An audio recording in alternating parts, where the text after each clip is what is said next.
Hi friends, ഞാനപ്പോൾ കഴിഞ്ഞ ദിവസം സമോസ ഷീറ്റ് ഉണ്ടാക്കുന്നത് എങ്ങനെയാണെന്നുള്ള വീഡിയോ ഇട്ടിരുന്നു.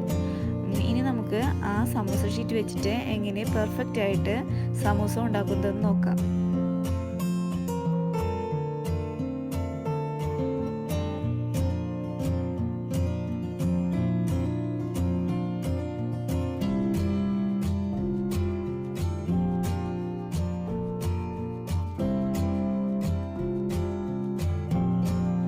അതിനാദ്യം നമുക്ക് സമോസയ്ക്കുള്ള ഫില്ലിംഗ് റെഡിയാക്കണം. അപ്പോൾ അതിനാവശ്യമായിട്ടുള്ള ഇൻഗ്രീഡിയൻസ് എന്തൊക്കെയാണെന്ന് നോക്കാം.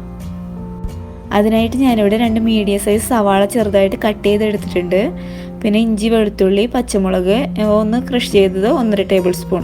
അതായത് ഇഞ്ചി ഒരു ചെറിയ കഷ്ണം, വെളുത്തുള്ളി 5 അല്ലി, പച്ചമുളക് 3 എണ്ണം. ഇവിടെ ഞാൻ 1 കപ്പ് പീസാണ് എടുത്തിട്ടുള്ളത്. അത് ഞാൻ 8 മണിക്കൂർ വെള്ളത്തിൽ കുതിർത്തി ഉപ്പിട്ട് വേവിച്ച് വെച്ചിരിക്കുന്നതാണ് കേട്ടോ. അത് പൊട്ടറ്റോ 3 എടുത്തിട്ടുണ്ട്. അത് ഞാൻ വേവിച്ച് തൊലി കളഞ്ഞ് വെച്ചിട്ടുള്ളതാണ് കേട്ടോ. അത് മുട്ട 2 എണ്ണം പുഴുങ്ങി ചെറുതായിട്ട് കട്ട് ചെയ്തെടുത്തതാണിത്. മല്ലിയില 2 ടേബിൾ സ്പൂൺ, ആവശ്യത്തിന് ഉപ്പ്.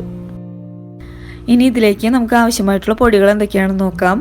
മുളക് പൊടി 1 ടീസ്പൂൺ, മഞ്ഞൾപ്പൊടി 1/2 ടീസ്പൂൺ, മസാലപ്പൊടി 1.5 ടീസ്പൂൺ, കുരുമുളക് പൊടി 1/2 ടീസ്പൂൺ, ചെറുജീരകപ്പൊടി 1/2 ടീസ്പൂൺ. ഇനി നമ്മൾ ഉരുളക്കിഴങ്ങ് വേവിച്ച് വെച്ചിട്ടുള്ളതാണ്. അത് നമുക്കൊന്ന് കൈ കൊണ്ട് തന്നെ ഒന്ന് പൊടിച്ചെടുക്കാം. ഫില്ലിങ് റെഡിയാക്കാനായിട്ട് ഞാനൊരു പാൻ അടുപ്പിൽ വെച്ച് ചൂടാക്കി അതിലേക്ക് ഒരു 3 ടേബിൾ സ്പൂൺ ഓയിൽ ഒഴിച്ചു കൊടുത്തിട്ടുണ്ട്. ഞാനിവിടെ സൺഫ്ലവർ ഓയിലാണ് യൂസ് ചെയ്തിരിക്കുന്നത്. അതിനുശേഷം നമുക്ക് അതിലേക്ക് കട്ട് ചെയ്ത് വെച്ചിരിക്കുന്ന സവാളയോട് ചേർത്ത് നന്നായിട്ട് വഴറ്റിയെടുക്കാം. ഇതൊന്ന് വഴന്ന് വരുമ്പോഴത്തേക്കും നമുക്കതിലേക്ക് ഇഞ്ചി, വെളുത്തുള്ളി, പച്ചമുളക് ക്രഷ് ചെയ്തതും കൂടി ചേർത്ത് ഒന്ന് വഴറ്റിയെടുക്കാം. സവാള ഇവിടെ നന്നായിട്ട് വഴന്നു വന്നിട്ടുണ്ട്. ഇനി നമ്മൾ എടുത്തു വെച്ചിരിക്കുന്ന പൊടികളൂടെ ഇതിലേക്ക് ചേർത്ത് നന്നായിട്ട് മൂപ്പിച്ചെടുക്കാം. ഇതിലേക്ക് ആവശ്യത്തിനുള്ള ഉപ്പൂടെ നമുക്ക് ആഡ് ചെയ്ത് കൊടുക്കാം. പീസ് ഉപ്പിട്ടാണ് വേവിച്ചിരിക്കുന്നത്. അപ്പോൾ നിങ്ങൾ അതുകൂടെ ഒന്ന് ശ്രദ്ധിച്ചേക്കണം. പൊടികളൊക്കെ മൂത്ത കളറൊക്കെ നല്ല ചേഞ്ച് ആയിട്ട് വന്നിട്ടുണ്ട്. ഈ സമയത്ത് നമുക്ക് പീസ് ഇതിലേക്ക് ആഡ് ചെയ്ത് കൊടുക്കാം. അതിനുശേഷം നമുക്കിതിലേക്ക് ഉടച്ചു വെച്ചിരിക്കുന്ന പൊട്ടറ്റോ കൂടെ ചേർത്ത് കൊടുക്കാം. നല്ലതുപോലെ മിക്സ് ചെയ്ത് കൊടുക്കാം. ഇതിലേക്ക് നമുക്ക് മല്ലിയില ചേർത്ത് കൊടുക്കാം.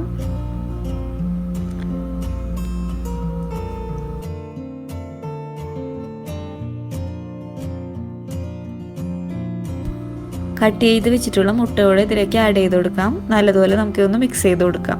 അപ്പോൾ നമ്മുടെ ഫില്ലിങ് ഇവിടെ റെഡി ആയിട്ടുണ്ട്. ഇനി നമുക്ക് എങ്ങനെയാണ് ഇത് വെച്ചിട്ട് സൂപ്പറായിട്ടുള്ള സമൂസ തയ്യാറാക്കുന്നതെന്ന് നോക്കാം.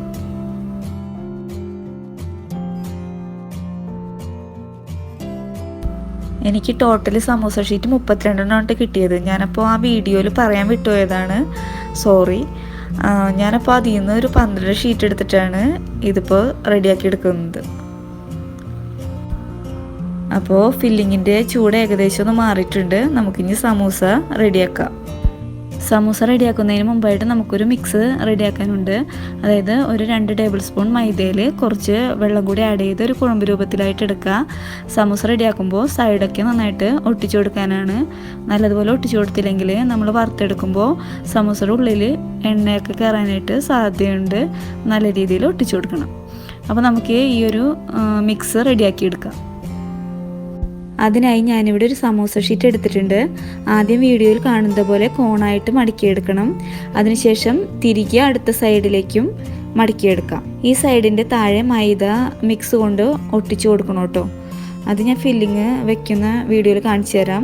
അതിനുശേഷം ഈ മുകൾ ഭാഗത്ത് ഉൾഭാഗത്തായിട്ട് നന്നായിട്ട് മൈദ തേച്ചിട്ട് അതും നമുക്ക് താഴേക്ക് മടക്കി ഒട്ടിച്ചു കൊടുക്കാം. അപ്പോൾ ഈ രീതിയിലാണ് നമ്മൾ സമൂസ ഫോൾഡ് ചെയ്തെടുക്കുന്നത്. ഇനി നമുക്ക് ഫില്ലിങ് ഇതിൻ്റെ ഉള്ളിലേക്ക് വെച്ച് കൊടുക്കാം. ഇതാ ഈ ഒരു സൈഡിൽ നല്ലതുപോലെ മൈദ മിക്സ് തേച്ച് കൊടുക്കണം. അല്ലെങ്കിൽ ഒട്ടാൻ സാധ്യത കുറവാണ് കേട്ടോ. നന്നായിട്ട് ഒട്ടിച്ചു കൊടുക്കണം ആ സൈഡ്. അതുപോലെ തന്നെ ഈ മുകൾ ഭാഗത്തും നല്ലതുപോലെ നമുക്ക് ഈ മിക്സ് ഒന്ന് തേച്ച് കൊടുക്കാം.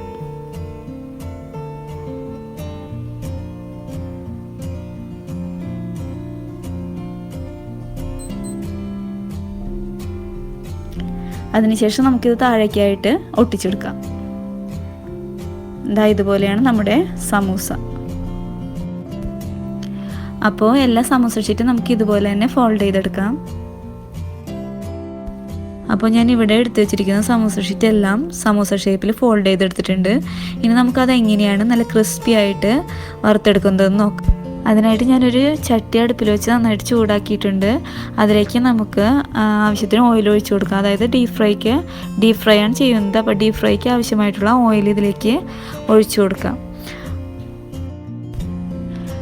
ചട്ടിയുടെ സ്പേസ് അനുസരിച്ച് നമുക്ക് 1, 2, 3 ആയിട്ട് നമുക്കിതൊന്ന് മൊരിച്ച് വറുത്ത് കോരിയെടുക്കാം. എണ്ണ നന്നായി ചൂടായി വന്നിട്ടുണ്ട്. അപ്പോൾ നമ്മൾ തയ്യാറാക്കി വെച്ചിരിക്കുന്ന സമൂസ നമുക്കിതിലേക്ക് ഇട്ട് കൊടുക്കാം. ഞാനിപ്പോൾ ഫസ്റ്റ് ഒരു സമൂസയാണ് ഇതിലേക്ക് ഇട്ട് കൊടുക്കുന്നത്. അപ്പോൾ ഇത് റെഡിയാക്കി എടുക്കുന്നത് മീഡിയം ഫ്ലെയിമിലിട്ടാണ്. മീഡിയം ഫ്ലെയിമിലിട്ട് നമുക്ക് ഇത് ഒന്ന് കുക്ക് ചെയ്തെടുക്കാം. തിരിച്ച് മറിച്ചിട്ട് ഗോൾഡൻ കളർ ആവുന്നത് വരെ നമുക്കിതൊന്ന് കുക്ക് ചെയ്യാം. അപ്പോൾ നമ്മൾ ഇട്ട ഫസ്റ്റ് സമൂസ നല്ല ഗോൾഡൻ കളറായിട്ട് വന്നിട്ടുണ്ട്. അപ്പോൾ ബാക്കിയെല്ലാ സമൂസയും നമുക്ക് ഇതുപോലെ തന്നെ ചെയ്തെടുക്കാം. അപ്പോൾ നമ്മുടെ എല്ലാ സമൂസകളും ഇവിടെ നല്ല സൂപ്പറായിട്ട് വന്നിട്ടുണ്ട്. നല്ല ടേസ്റ്റിയാണ്. നല്ല കണ്ടാൽ തന്നെ നിങ്ങൾക്കറിയാൻ പറ്റും നല്ല ക്രിസ്പിയാണ്. അപ്പോൾ എല്ലാവരും ട്രൈ ചെയ്ത് നോക്കണം. അപ്പോൾ എപ്പോഴും പറയുന്നത് പോലെ ഈ വീഡിയോ ഇഷ്ടമായിട്ടുണ്ടെങ്കിൽ ലൈക്ക് ചെയ്യണം, ഷെയർ ചെയ്യണം, സബ്സ്ക്രൈബ് ചെയ്യണം. Thank you.